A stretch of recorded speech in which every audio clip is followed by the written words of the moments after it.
generation, the virtual classroom becomes normal classroom. Happy to say that you all are doing your assignment on time. On this, I understood that you are enjoying social science. Am I right? Okay students, welcome back to Social Science class 7.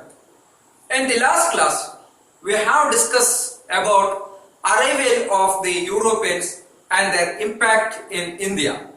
Now, let's move on to the third chapter, Resistance and the First War of Independence. The chapter is a journey through history of our India in the rebellion period.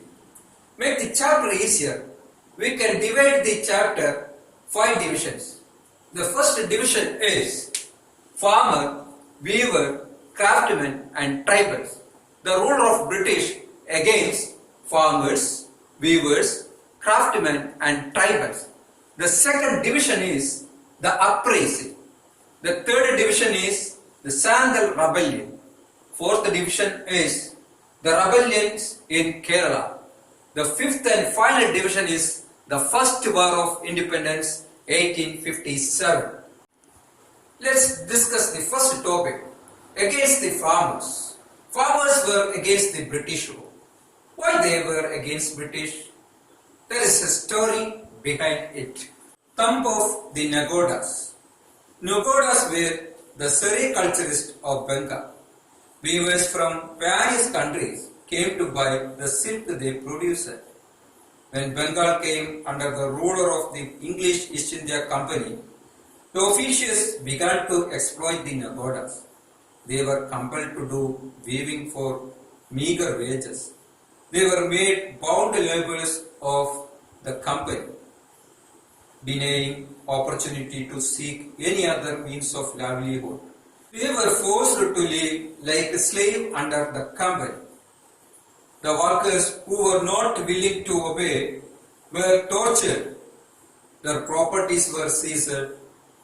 They collectively decided to give up their traditional occupation, for it did not help them where to live in.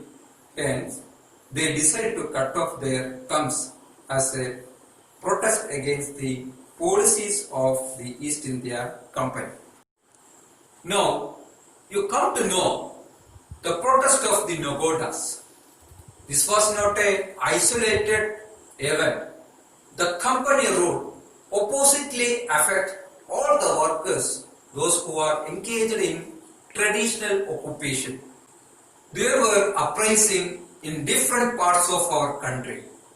Children who were exploited by the Britishers, yes, of course, farmers, weavers, craftsmen and tribals. Now, let's have a look on the rules against farmers. The English East India Company established domination in Bengal.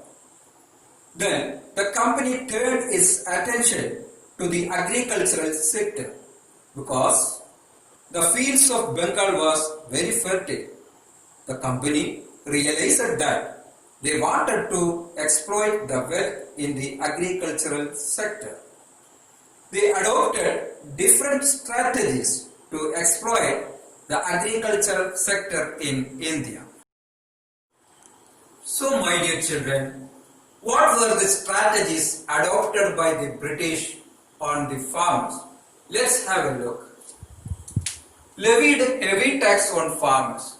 The Britishers imposed heavy tax on farmers. No tax concession. If there happen any flood or drought and destroy the agriculture, there is no tax concession. Zamindars were assigned to collect taxes. Zamindar means middlemen, were assigned to collect taxes on farmers. Tax was to be paid in the form of cash. The last point is the farmers had to depend on sahus. Sahus means private money lenders. They gave money to the farmers at high rate interest. So, these are the strategies adopted by the British to exploit farmers. The farmers in Bengal cultivated food crops in their field. Now let's look at how the farmers in Bengal were forced to cultivate commercial crops like cotton, jute and indigo. These were the major raw materials used for the factories in England. The company identified that the fertile field of Bengal were much favorable for growing these commercial crops. So they decided to cultivate these crops and forced the farmers to do so. The fields that they used only for the cultivation of food crops changed into the plantation of cotton, jute and indigo. As a result, farmers became landless and they forced to become laborers. So my dear children, these are the reasons why the farmers were against British. This is for today's class.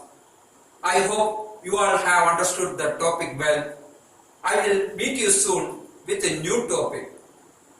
Be safe until we meet again. Thank you.